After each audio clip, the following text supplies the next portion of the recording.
That's right. Well, coming up, children's author and professor David Miller and my friend gives us tips on co-parenting during the holidays. The holidays are a joyful time, but also can be a stressful time when it comes to co-parenting. Children's author and educator David Miller shares tips for co-parenting during this festive time of the year. David, welcome to Great Day Washington. How are you? Outstanding, Mark. So, man, it's the holiday seasons, and many people will be co-parenting for the first time. Even for those who haven't or who aren't co-parenting for the first time, let's talk about that. So David, if it is the first time, where do we begin? If you're a parent and it's the first time you kind of have to share the parenting duties during the holidays.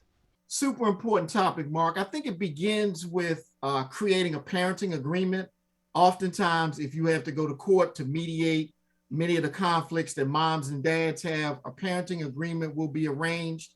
But outside of the parenting agreement, I think it begins with ongoing and consistent communication around holidays. And don't wait a week before Thanksgiving or a week before Christmas to begin to discuss pickup, what are going to be the rituals, what are going to be the drop-off times.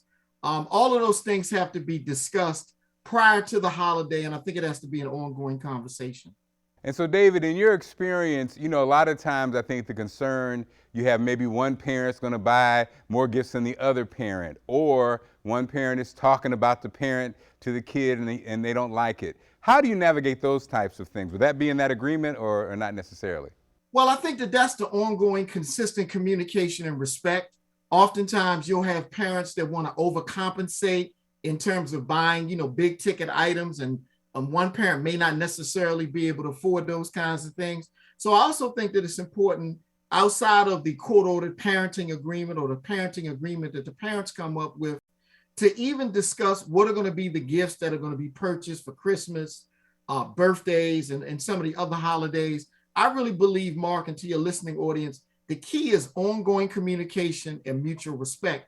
And we know that can be difficult. Many times parents are at odds because things within the relationship didn't go well, but always make sure that the children are the priority. Okay, so walk us through this. There are parents who cannot stand each other, but they have to do this dance. David, give us some advice for those parents. I mean, they do not get along. They basically despise each other, but they have these lovely kids and they have to make it right. Give us some advice for the holidays. Well, I think we got to go back to the beginning. At some point, you liked each other, right? That's evident because now you have children or a child. And so I think the reality is if we can begin to keep our children first and realize that both parents, love and adore the child and want the best for the child and or children, I think mutual respect, humility and ongoing conversations are something that's really important.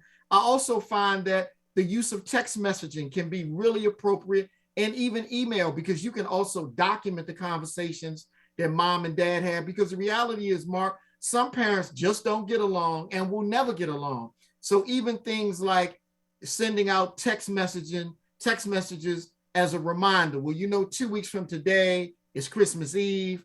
I'm picking Johnny and Susan up at 2:00. They're going to spend the day at my house, and then I'm going to bring them back to you by 7:00. Even those constant and consistent reminders, via email or via text, because a lot of times parents are just at such odds. Having a civil conversation is just not necessarily going to happen. Wow, David, that's awesome. Now, first of all, you do that to me now with those text messages, but I'm saying, man, thank you so much for this great information. Right in time for the holidays. David Miller, we appreciate you on Great Day Washington. Thank you. And you can pick up David Miller's children's books wherever you buy your books. Speaking of family, if you're seeing lots of loved ones this time of year, it's a good idea to get boosted. We'll give you all you need to know about COVID booster shots coming up after the break.